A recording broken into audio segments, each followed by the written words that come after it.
part of a college course. These telecourses allow you to earn college credits at home. For more information, contact a college or university near you.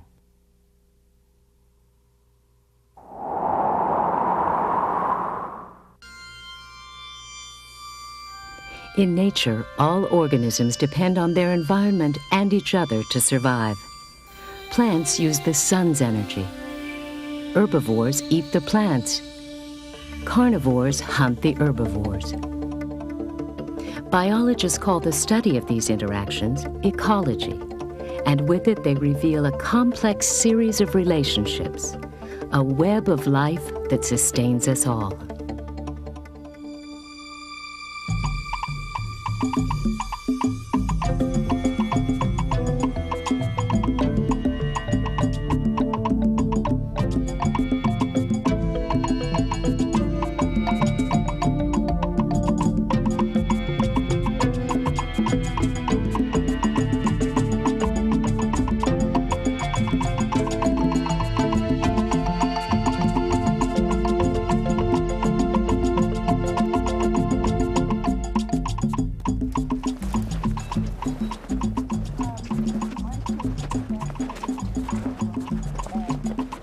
Near the foothills of the San Bernardino Mountains, along the banks of a river known as the Santa Ana, lives a small organism whose life is in danger.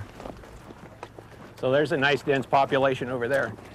It's late summer, and Dr. Jack Burke and his students are here to harvest the seeds of this rare plant, found nowhere else in the world. This is the Santa Ana River woolly star, the plant that we're going to be collecting seeds from today. The Santa Ana River woolly star is a member of the phlox family. It now is restricted to about 6 square mile area just as the river comes out of the mountains. To help this endangered species, Dr. Burke and his team will plant the seeds they collect in the loose sand of the river's edge. It's fairly unique in terms of its ecology because it occupies very nutrient-poor habitats for short periods of time. And its long-term existence depends upon those periodic floods that are going to bring in new washed sand. But the flooding upon which this plant depends is itself threatened by new construction upstream, a dam.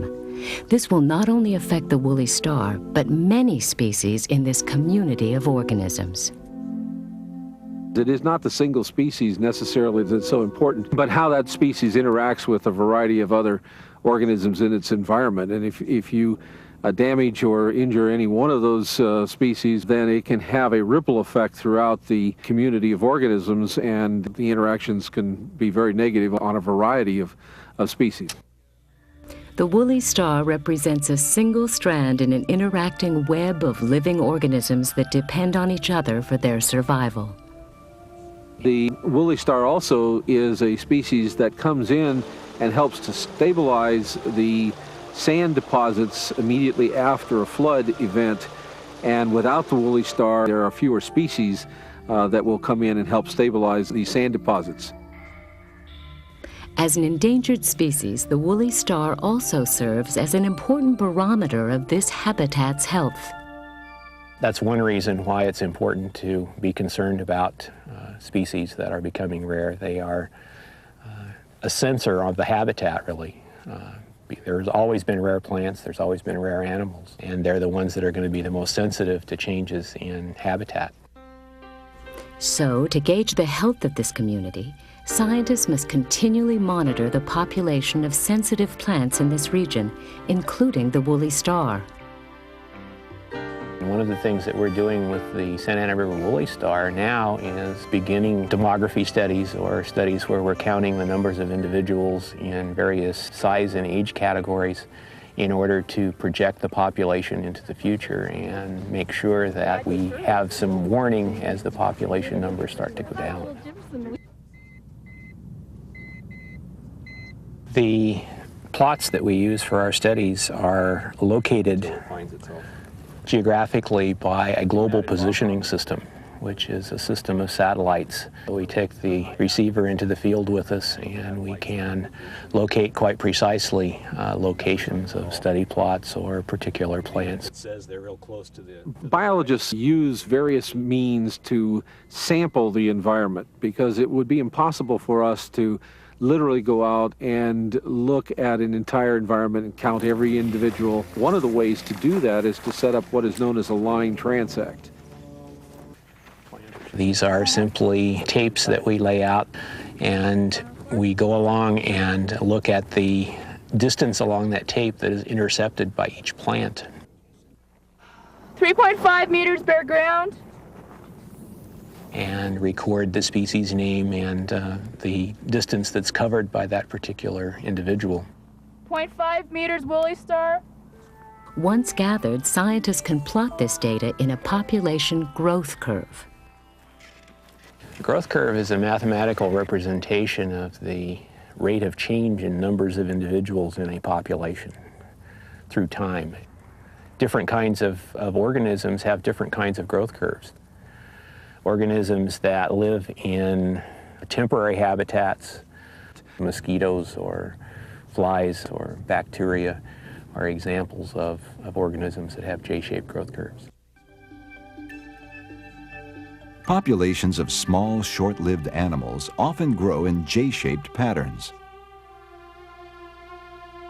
With plenty of food and living space, the population doubles at a regular rate. Still, growth lags because so few organisms are present. But as the number of individuals reaches a critical mass, each doubling produces a dramatic increase in growth. Finally, the number of organisms outpaces the resources available in the environment. Birth rates drop and death rates rise, often causing a dramatic crash in the population size. In contrast to J-shaped growth curves, where population growth is independent of density, S-shaped growth curves show that the more individuals you have in the population, the more limiting the environment is toward population growth. Most large, long-lived organisms grow in S-shaped curves. With plenty of food and living space, the population size doubles in the typical J pattern. But as more organisms appear, they must compete against each other for limited resources. In time, the population stabilizes at a level the environment can sustain, what scientists call the carrying capacity. If the availability of resources changes, the carrying capacity also changes. In nature, resources act as the limiting factors which control population growth. All organisms have factors that limit their distribution. In the case of the woolly star, the distribution is limited by the availability of sand habitats, for example. But with a dam being built upstream, Dr. Burke and his team must engineer their own ways to maintain this precious habitat. We expect that over the next few decades, in the absence of flooding, that there will be no new sand laid down and that all of the habitat will eventually degrade. And so what we want to do is go in and figure out the least expensive means of rejuvenating that habitat. We'll actually move in clean washed sand and put on the surface. What's at stake is the very survival of this living organism, already on the verge of extinction. Going extinct certainly is part of nature. Going extinct at the rate species are going extinct nowadays is not a natural phenomenon. It's happening very, very rapidly now. And it's fairly clear that most of that is because of human activity. Just as the woolly star depends on the sandy soil of its habitat, there are insects which depend on the plant. These insects offer nutrition for local rodent and bird populations, which provide food for many other animals, including the predators of the sky.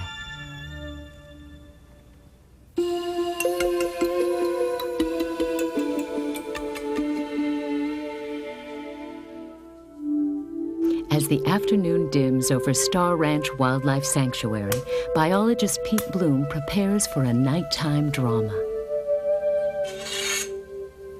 Using the tools of his trade and a skill bred from years of experience, he will attempt to capture an elusive nocturnal predator, the owl.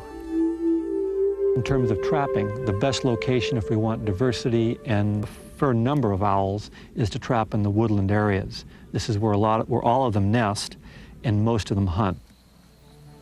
In addition to suspending nets, Pete and his team position specially designed traps on the ground. It has monofilament nooses that we tie onto the traps, and we put leaves in these traps to create a situation where the bait in the trap will create enough noise that an owl will detect the sound of this little rodent and fly over to it and either hit a net or actually land on the trap. Okay.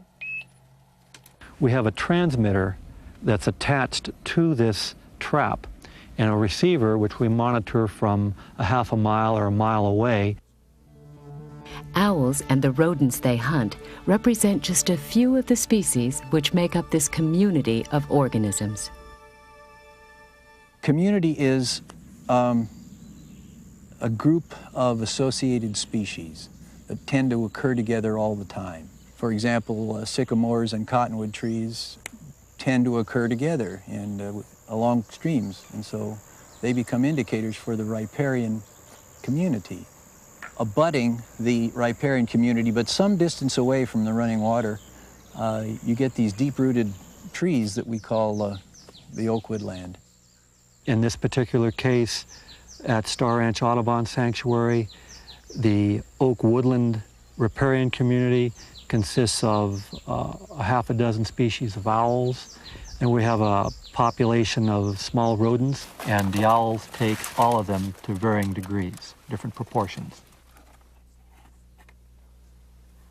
Rodent trapping is something I do mainly to assist me with evaluating the diet and the importance of various species to the diet of owls. Sometimes I get a little hint of an idea of what might be the more common animal that year. Of course, the owls are more than ready to take on those surpluses and actually respond to those surpluses by producing more eggs in those years of high rodent productivity. So the population of owls depends on the population of the rodents they hunt. This relationship between predators and prey makes up only one of many interactions in this diverse community. Species don't occur in isolation. They interact with each other. When we talk about animal species, the most obvious interaction always seems to be the predator-prey relationship. One of the members of the partnership is harmed and the other benefits.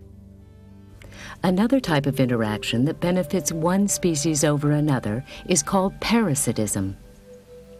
Probably the most clear-cut example of parasitism that you would find in a community like this is the yellow, stringy stuff that festoons over the top of the vegetation. We call it dodder. It taps into the system of the plant that produces the sap and therefore benefits from the photosynthetic product of the plant. Scientists call specialized interactions like these symbiosis, meaning the species live together in close association. We have an example known as mutualism, where both members of the partnership benefit. And some of the most interesting examples of mutualism can be found in this kind of a community. For example, the yucca and its pollinator, the yucca moth. It actually literally packs the pollen into the stigma and then goes down to the base of the flower where it drills into the ovary of the flower and lays its eggs on the inside of the ovary. Another example of symbiosis includes cases where one species benefits while the other is unharmed, an interaction called commensalism. An example could be a simple thing like a hole in a tree is the home for an owl, and therefore in that circumstance that's a commensalistic relationship because the owl presence certainly doesn't hurt the tree. Nets in the south Back in the oak grove, Pete and his assistant attempt to stay warm and wait. They decide to use the time to inspect their nets. While the radio receiver will alert them to an owl in a ground trap, they must check the nets visually. You need to check the nets repeatedly, at least at hourly intervals, because you don't want the owl to remain in the net too long. As it struggles, it gets more and more worn out, and if it's a cold night, the owl could die in the net. Hey, we got something. They've captured the smallest species in this area, the western screech owl. Only 6 inches tall, this owl hunts under the cover of the oak forest in an example of what biologists call competitive exclusion. The classic concept of competitive exclusion says that if you have two species that compete for the same resource, one of them obviously is going to be better at exploiting that resource and in due time will eliminate the other.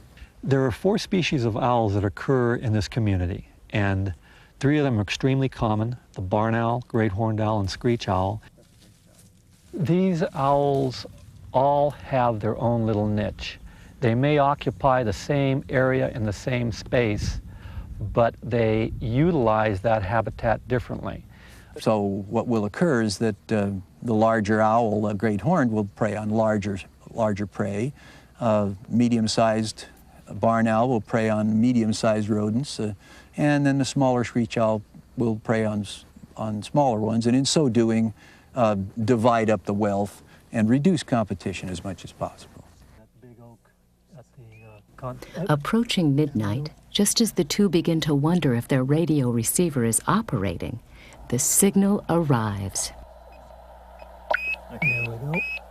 216.450. Okay, 450 is down on this side. Okay. It's in the sycamore. Well, when that buzzer sounds off, it's kind of like being a fireman, and you want to get to the source of the excitement as rapidly as you can.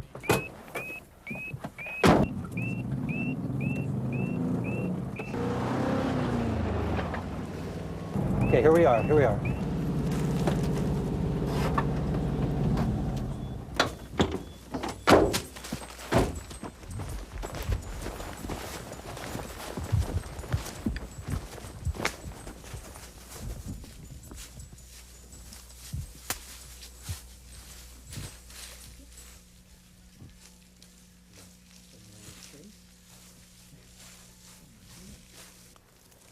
The first thing we need to do is band it. A marked animal allows you to identify it over time. It's essentially a small license plate. Secondly, when we catch the owl, we obviously identify it to species, we sex it and age it. This is a female barn owl, and it's one of the more common. When looking at this owl, here in the sanctuary. I'm learning from it, because each animal supplies some new piece of information that subtly modifies my view on the basic ecology of the species. During this long-term study, Pete has learned that the population of owls in this area is rapidly fading. Protecting habitat is the key to protecting owls in this region. Housing developments and industrial developments continue to encroach, and those species that are least common, namely the larger predators, are going to be the first to go. And when those go, the ecosystem gradually collapses. Things get out of order. What once was a system becomes chaotic. Humans seem to become disconnected from the system. They've lost track of the fact that they are part of this ecosystem concept, and we have to operate according to the same rules as all the other organisms in nature. And planet Earth has to provide the food for all living organisms that are here, and humans are just one of those organisms.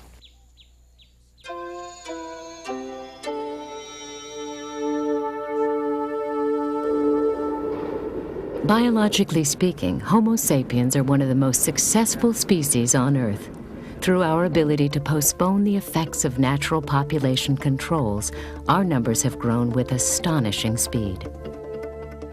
It took us literally 99% of all of human history, all of known human history up to the present, to reach the situation where we had 1 billion people alive on the planet. And then it took about 130 years or so to reach the 2nd billion. Where humans are most different from other organisms is in our technology. With our technology, we have been able to increase natural carrying capacities of the earth for humans. Agriculture was the first example.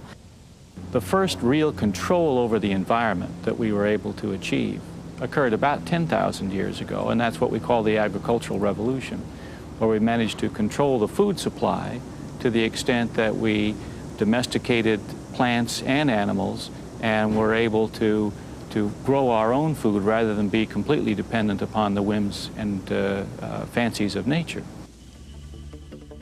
While the agricultural revolution helped humans increase their numbers, it was the industrial revolution which ignited the population explosion we see today.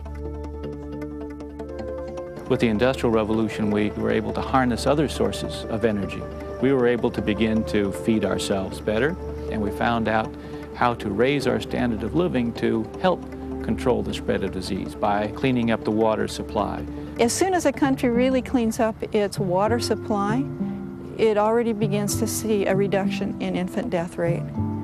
And then with modern medicine on top of that, death rates have gone way down. When death rates fall below birth rates, populations grow. Scientists describe this pattern in what they call the demographic transition model. It describes what went on in the industrialized countries. And what happened was we started out with high birth rates and high death rates. With the advent of modern medicine, the death rate came down, but the birth rate stayed high. And it means, therefore, that the population is growing very, very rapidly. At the beginning of the century, the average woman in India was having 6 or 7 children. And now that has declined to 3 or 4 children, but still, the death rate has gone down so much that the population of India continues to grow. And that's true everywhere. It's taken a long time in many countries for the birth rate to catch up to the death rate. And in some countries like Sweden, the birth rate actually just about equals the death rate. So they have zero population growth. Zero population growth is a situation where the numbers of people from year to year are exactly the same. In other words, there's no change. To achieve zero population growth, a population must first attain its replacement birth rate. The generational replacement rate, which is what we mean when we say the average woman in the United States right now is having about 2 children each, that does not mean zero population growth. That just means that the group of women of reproductive age right now are just replacing themselves and their partners for the next generation. We can see why a population grows even after reaching its replacement rate by using an age structure diagram. Each layer represents a different age group, with the youngest members on the bottom, those able to reproduce in the middle, and the oldest individuals at the top. As time passes, the population grows older. Some members die, and new members are added at the bottom. If we see a large group rise into its reproductive years, we can expect them to bear a large number of children. Even if the couples only replace themselves, they'll produce an equally large group of offspring. This means a population must maintain its replacement birth rate for over half a century before it achieves zero population growth. Some of the European countries that have achieved zero population growth have an age structure that's almost rectangular. There's almost equal proportions or numbers of people in every age class. On the other hand, if a pyramid has a big, broad base, a lot of children are being born. And when they become reproductive, they're going to produce a lot of children in their own right. By studying the age structure of the world's human populations, scientists know most developing countries have years of steady growth ahead of them. We peaked actually in the rate of population growth in the mid-1960s, but the numbers of people being added to the world's total right now, that is the greatest numeric increase that we have ever had, and we are continuing on a path of adding 1 billion people about every 10 to 12 years. And we start to feel intra-specific competition That is pressure from our neighbors, pressure from other individuals of our same species, competing for limited resources, polluting our environment. Every single one of us is influenced by population growth, whether that population growth is occurring near where we live or halfway around the world, because we are all constrained by the resources that are available to human beings on this globe. Given the known level of technology, there isn't enough food that could be grown to provide enough food at the average American diet for all 5.7 billion people with whom we share the planet. So in that sense, we've actually exceeded the carrying capacity for our known ability to feed all human beings. Ultimately, we all agree, I think, that the death rate should come down to as low as it can be. The only solution is for the birth rate to come down. As we humans work to reduce birth rates, our populations continue to grow. This not only affects our lives, but also those connected with us in the intricate web of life on Earth. The health of our ecosystem, planet Earth, is dependent on the most diverse possible set of interactions that can occur in nature, and we as human beings lose track of the fact that we are part of the system, and that system, planet Earth out there, has limits.